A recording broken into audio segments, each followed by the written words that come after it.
प्यारे बच्चों, corona virus disease के मद्देनजर यह चितबहाल आदर्श इंटर कॉलेज आपके हित चिंतन को ध्यान में रखते हुए ऑनलाइन कक्षाओं का संचालन कर रहा है, ताकि आपको कहीं से किसी भी प्रकार की पठन पाठन में असुविधा न हो।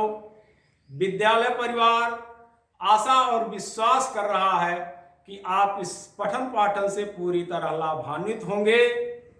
इस पठन पाठन का रिवीजन, पुनरावृत्ति और पुनः अभ्यास करेंगे तथा आप अपने शैक्षिक गुणवत्ता को सुधारेंगे और यह कार्यक्रम अब अनवरत जब तक कोरोना संबंधी बीमारी चल रही है तब तक लगातार चलता रहेगा। आपकी ऑनलाइन कक्षाएं तब तक संचालित होती रहेंगी। प्यारे बच्चों, आप लोगों ने इसके पहले काव्यखंड का अयोध्या सिंह उपाध्याय हरिअवध का पवन दूतिका शीर्षक पढ़ा। पवन दूतिका शीर्षक में विरहिणी राधा का जो व्यथित चित्र था, अयोध्या सिंह उपाध्याय ने उस विरह व्यथा को पूरी तरह चित्रित करने का, उसका चित्र आपके सामने रखने का प्रयास किया। राधा वहाँ पवन दूती से वहाँ पर प्रकृति का मानवीकरण करते हुए अयोध्या सिंह उपाध्याय ने पवन को एक दूतिका माना है और उस दूतिका के माध्यम से राधा ने अपने प्रियतम कृष्ण के पास अपना संदेश भेजने का प्रयास किया है। प्यारे बच्चों, अगले चैप्टर में, अगले पाठ में हम कैकेयी का अनुताप शीर्षक पढ़ेंगे। यह शीर्षक मैथिली शरण गुप्त द्वारा विरचित है। मैथिली शरण गुप्त के जीवन परिचय के बारे में पहले हम कुछ सूक्ष्म अध्ययन कर लें, इसके बाद विषय वस्तु पर आने का प्रयास करेंगे। प्यारे बच्चों, जिसने लिखा अभिराम सबके लिए भारत भारती, उसकी उतारे आज हम सब मिल यहाँ पर आरती। मैथिली शरण गुप्त तो राष्ट्रीयता की शान है, इसीलिए यह अखिल जनमानस बस उन्हीं पर कुर्बान है।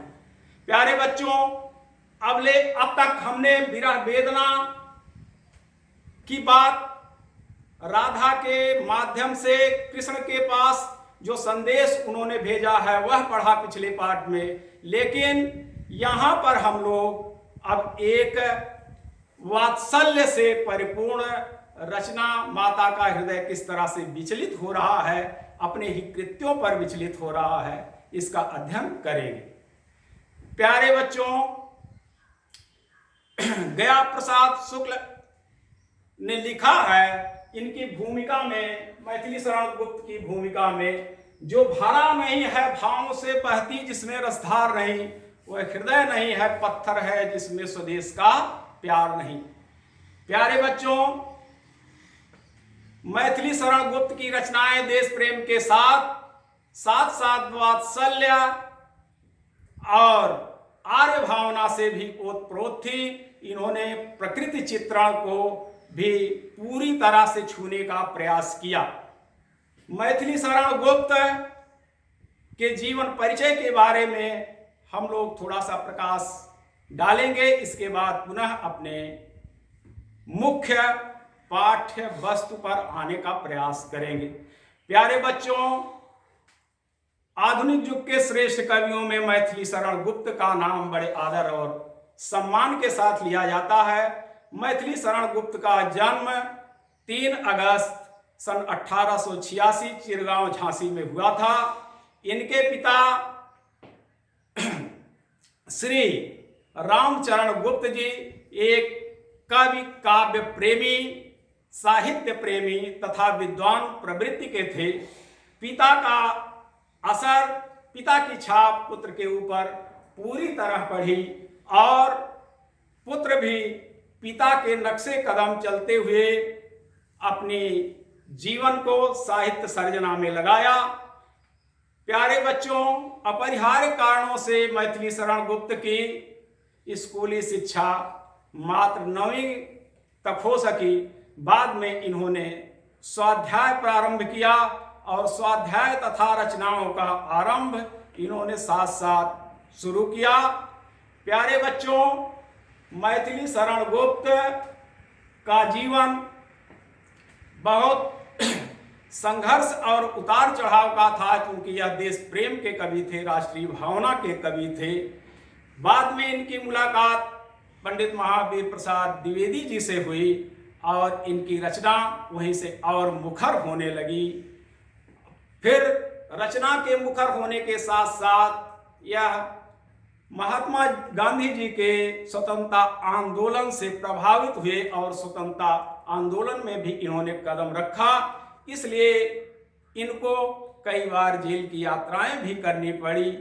महात्मा गांधी द्वारा और कवियों के द्वारा प्रयास करने पर इन्हें राष्ट्र कवि की उपाधि से भी विभूषित किया गया और प्यारे बच्चों, तत्कालीन राष्ट्रपति डॉक्टर राजेंद्र प्रसाद ने इन्हें अपनी पहली राज्यसभा का सदस्य भी नियुक्त किया। प्यारे बच्चों, ऐसे ही रचनाओं की सर्जना करते हुए अपने जीवन काल में सारे बिंदुओं को छूते हुए यह महान पुरोधा हमारे बीच से भारत भूमि को सदा के लिए छोड़ते हुए अपनी रचना के द्वारा अमर होते हुए 12 दिसंबर सन 1964 को सदा सदा के लिए पंचतत्व में विलीन हो गया। प्यारे बच्चों, मैथिली शरण गुप्त की भूमिका में रामधारी सिंह दिनकर जी ने कहा है कि मैथिली शरण गुप्त ने अपनी रचनाओं से ज्यादा रचनाकार को तैयार करने में बल दिया, अपना समय ज्यादा उसी में लगाया। परंतु रचनाकारों को तैयार करने में ज्यादा समय देते हुए भी इनकी लगभग प्रमुख 40 कृतियां हैं, जिसमें यशोधरा, भारत भारती और साकेत मुख्य हैं। इन्होंने यशोधरा में उर्मिला के चरित्र चित्रण द्वारा, उर्मिला और यशोधरा के चरित्र चित्रण द्वारा नारी के प्रति अपना पूरा आदर भाव और संवेदना व्यक्त करने की कोशिश की है। इन्होंने लिखा है कि अबला जीवन हाय तुम्हारी यही कहानी, आंचल में है दूध और आंखों में पानी। इनका मानना था कि भारतीय समाज में स्त्रियों की दशा उतनी सुदृढ़ नहीं है, उनका जीवन अभावग्रस्त दुखों से भरा हुआ है जितना कि होना चाहिए। फिर इसलिए इनके हृदय की वेदना यहाँ पर उजागर हुई है।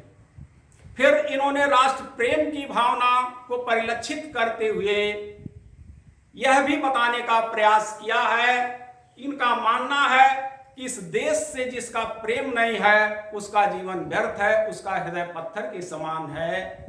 जिसको निज गौरव तथा निज देश का अभिमान है वह नर नहीं है, नर पशु निरा और मृतक समान है। इनका मानना है कि जिसने देश की भावना अपने अंदर नहीं भरा, देश की भावना से ओतप्रोत नहीं हुआ, वह मनुष्य पृथ्वी पर जन्म लेने के बाद भी वह एक पशु के समान है। उसकी कोई भूमिका या उसका अस्तित्व इस जीवन में नहीं। प्रेम के साथ साथ मैथिली शरण गुप्त जी प्रकृति चित्रण से भी अछूते नहीं रहे हैं। इनके प्रकृति चित्रण की सूक्ष्म मनोभावना पहले दृष्टि पंचवटी शीर्षक कविता से परिलक्षित होती है।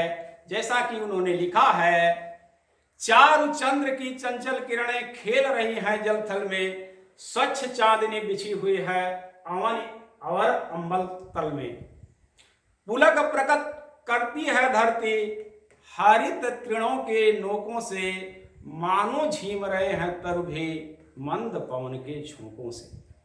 प्यारे बच्चों, प्रकृति चित्रण जो आपने पढ़ा है उसी से मिलती जुलती, उसी से ओतप्रोत रचना जो कैकेयी का अनुताप यहाँ हम लोग पढ़ने जा रहे हैं। पहले इन्होंने वहाँ की मनोहारी दशा, वहां की प्रकृति का वर्णन किया है। और प्रकृति के वर्णन के बाद इन्होंने एक माता की हृदय की व्यथा को उजागर करने का, वात्सल्य की भावना को जागृत करने का प्रयास किया है।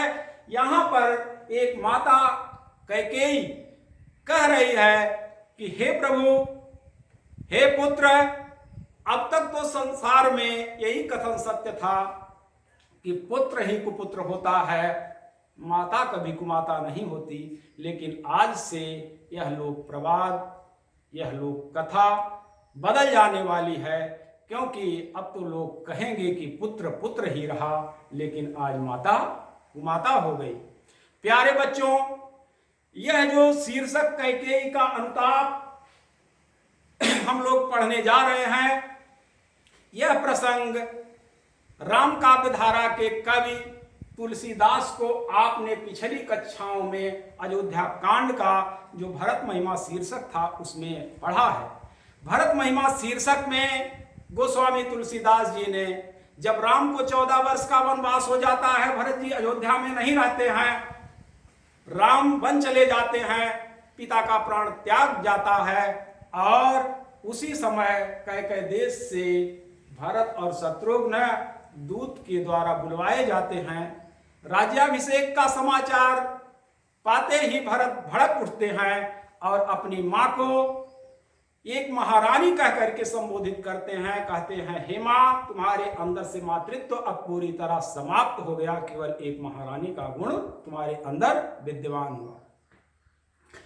धीरे धीरे घटनाक्रम बदला।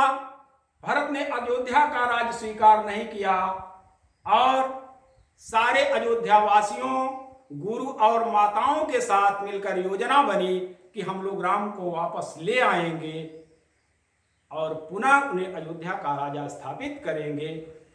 कैकेयी को वहां भी पश्चाताप हुआ कि जिसने के लिए हमने ये सब किया, वह हमारा पुत्र ही आज हमसे पराया हो रहा है। उसका हृदय वहां भी ग्लानि से भरा था।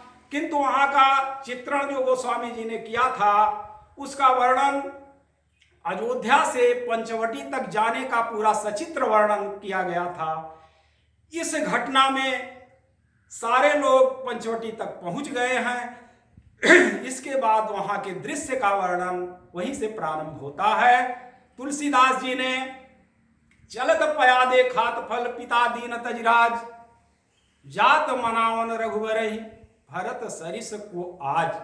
वहां से वर्णन करने के बाद और वहां पर राम के पंचवटी में राम के मिलन, चित्रकूट में राम के मिलन तक का वर्णन किया है कि कैसे कैसे निषाद से मिले, पता चली और सब लोग राम तक पहुंचे। किंतु यहां पर राम काव्य धारा से प्रेरित मैथिली शरण गुप्त ने जो रचना की है, सारे अयोध्यावासी, उनकी माताएं, साथ में जो लोग हैं गुरु, पंचवटी में पहुंच जाते हैं। वहां सभा बैठती है। वहां के सारे दृश्य की मोहकता का वर्णन करते हुए रचना का प्रारंभ है। यहाँ पर मैथिली शरण गुप्त ने वहां से प्रारंभ किया है। तुलसीदास जी ने, आपने पढ़ा है 11वीं कक्षा में भरत महिमा शीर्षक, उसमें अयोध्या से चित्रकूट पंचवटी तक जाने का रास्ते में कौन कौन से लोग मिले, किस तरह का दृश्य था, उसका सचित्र वर्णन किया गया था। उस घटनाक्रम से आप पूरी तरह अवगत हैं। प्यारे बच्चों, अब हम लोग आते हैं विषय वस्तु पर। जो काव्य खंड हमको आज यहाँ पढ़ना है, उसका शीर्षक है कैकेयी का अनुताप। कैकेयी का नाम तो आप लोग जानते हैं। भरत राजा दशरथ की 3 रानियां थी, कौशल्या, कैकेयी और सुमित्रा। कैकेयी ने एक बार देवासुर संग्राम में राजा दशरथ के प्राणों की रक्षा की थी। राजा दशरथ प्रसन्न होकर के कैकेयी से वर मांगने के लिए बोले। कैकेयी ने अपना वर सुरक्षित रखा और फिर ही उन्होंने राम के राज्याभिषेक के समय मंथरा के कहने पर यह वर मांगा। राजा दशरथ ने बहुत मना किया। सारे अयोध्या वासियों की भी यह मनसा नहीं थी, लेकिन होने को कौन टाल सकता है। विधि के विधान को टाला नहीं जा सकता। इसलिए कैकेयी के जिह्वा पर स्वयं सरस्वती जी का वास हो गया। मंथरा के कहने पर उन्होंने भरत के लिए 14 वर्ष का राज्य और राम को 14 वर्ष का वनवास मांगा। 14 वर्ष का वनवास और 14 वर्ष का राज्य मांगने के पीछे क्या रहस्य था? उसकी मंशा थी कि तब तक भरत जी अपना साम्राज्य सुदृढ़ कर लेंगे और प्रजा में, अयोध्या के लोगों में भरत की पैठ अच्छी हो जाएगी। 14 वर्ष के बाद आने के बाद राम पुनः अयोध्या का राज्य वापस नहीं ले सकेंगे। लेकिन भरत का हृदय इतना विशाल था।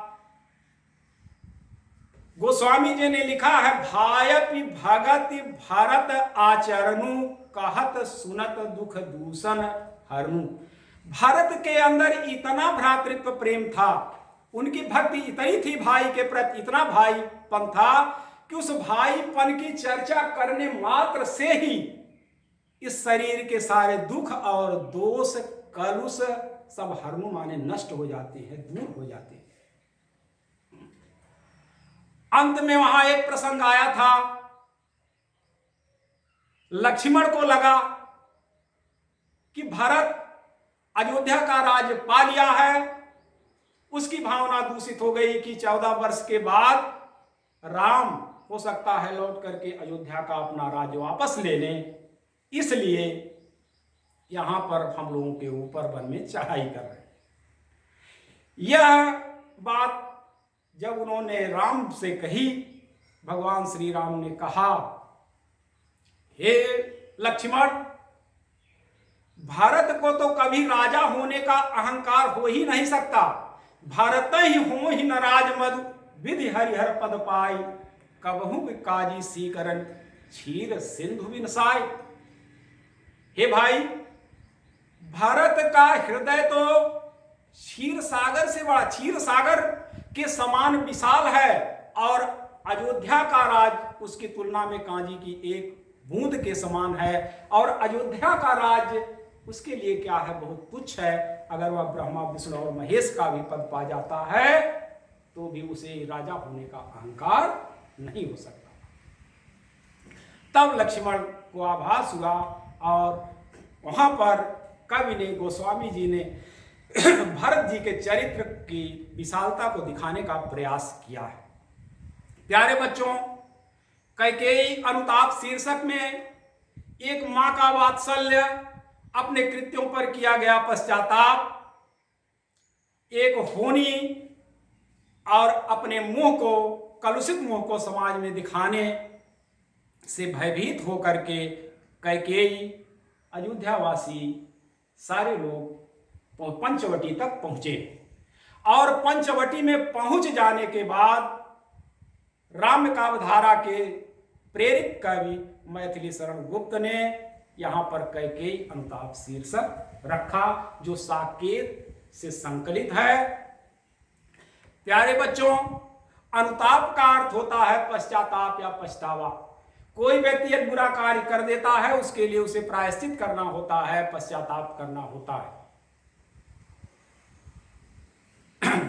तदनंतर बैठी सभा उटज के आगे, नीले बितान के तले दीप बहु जागे, टकटकी लगाए नयन सुरों के थे वे, परिणामोत्सुक उन भयातुरों के थे वे, उत्फुल्ल करौदी कुंज वायु रह रह कर, करती थी सबको पुलक पूर्ण महमह कर, वह चंद्रलोक था कहाँ चांदनी वैसी, प्रभु बोले गिरा गंभीर नीर निधि जैसे। प्यारे बच्चों, सारे अयोध्यावासी भरत जो राम को मनाने पंचवटी में गए हुए हैं, सब लोग राम के समीप पहुंच गए हैं। राम वहां कुटिया में निवास कर रहे हैं, इसलिए प्रसंग वहीं से शुरू होता है, घटनाक्रम वहां से शुरू होता है। तदनंतर माने उसके बाद, इसके बाद माने वहां, इसके पहले की घटना का वर्णन नहीं है। वहां पर पहुंच जाने के बाद, राम के सम्मुख हो जाने के बाद, उनकी कुटिया उटज के सम्मुख पहुंचने के बाद बैठी सभा, अयोध्या वासियों और सारे सन्यासियों तथा राम के पास पंचवटी में रह रहे ऋषि मुनियों की सभा उस कुटज के आगे भगवान श्री राम की कुटिया के सामने बैठी। कहां बैठी? नीले बितान के तले दीप बहु जागे।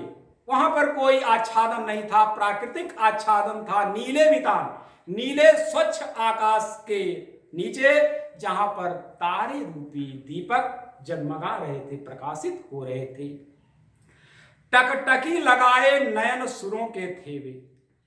उस सभा की ओर देवताओं की दृष्टियां लगी हुई थी, टकटकी लगा करके देख रहे थे। क्यों देख रहे थे? कि राम इस घटना से प्रभावित होकर के कहीं कोई और कठोर निर्णय ना ले ले, या राम भरत तथा कैकेयी की बात मान करके पुनः अयोध्या वापस न लौट जाएं। और ऐसा हो गया तो यहां पर राक्षसों का संहार कैसे होगा, हम लोगों का उद्धार कैसे होगा? टकटकी लगाए नयन सुरों के थे वे। उस सभा की तरफ देवताओं के नेत्र, देवताओं ने टकटकी बांध रखी थी, अर्थात देवता अपलक दृष्टि से उस सभा की ओर देख रहे थे। और परिणामों सुख उन भयातुरों के थे। भयातुर वैसे भयभीत कि कहीं राम भरत और कैकेयी की बात समझ करके अयोध्या वापस न हो जाएं, इसलिए इस परिणाम को जानने की उत्सुकता उन लोगों के अंदर थी। उत्फुल्ल करौंदी कुंज वायु रहकर वहां समीप में जो करौंदे का बगीचा था, उसकी लताओं से, खिली हुई लताओं से, पुष्पों से खिली हुई आच्छादित लताओं से रह करके, रुक करके, छन करके सुगंधित वायु आ रही थी। और वह सुगंधित वायु पूरे वातावरण को, पूरे परिवेश को प्रसन्नता और अपनी सुगंध के द्वारा प्रसन्न कर रही थी। वह चंद्रलोक था, कहां चांदनी वैसी।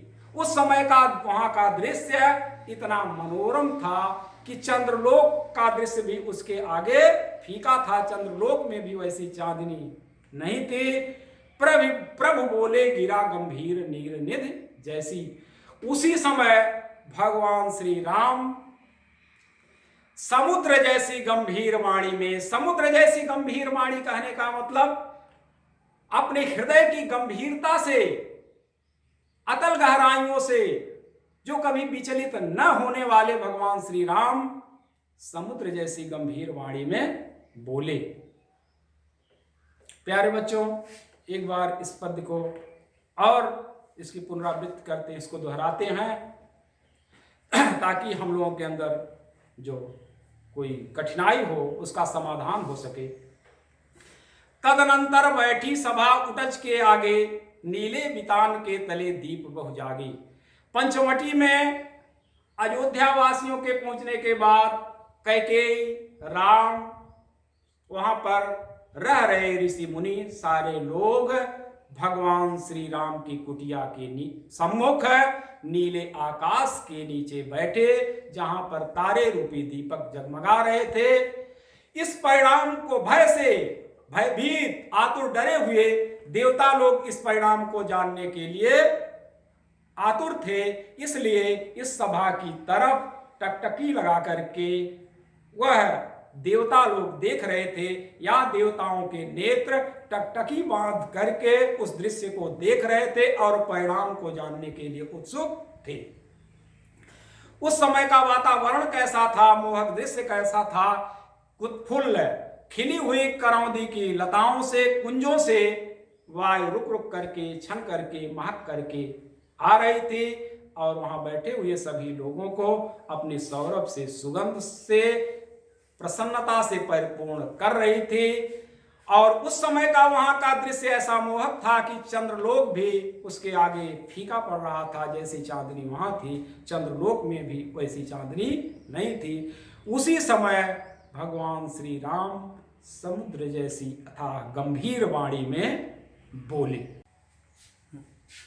प्यारे बच्चों, व्याख्या के बाद काव्य सौंदर्य या काव्य सौष्ठव के क्रम में आप लोग जान लीजिए, प्रस्तुत पंक्तियों में रस शांत गुण प्रसाद, भाषा शुद्ध साहित्यिक परिमार्जित खड़ी बोली, शब्द शक्ति लाक्षणिकता से युक्त और भाव साम्य के क्रम में आपने जो पढ़ा है पंचवटी शीर्षक की कविता, चारु चंद्र की चंचल किरणें खेल रही हैं जलथल में, स्वच्छ चांदनी बिछी हुई है अवन और अंबर तल में, उसी से मिलता जुलता वर्णन यहाँ के परिवेश का भी है। इसलिए भाव साम्य में इस पंक्तियों को आप लोग रखने का प्रयास करेंगे।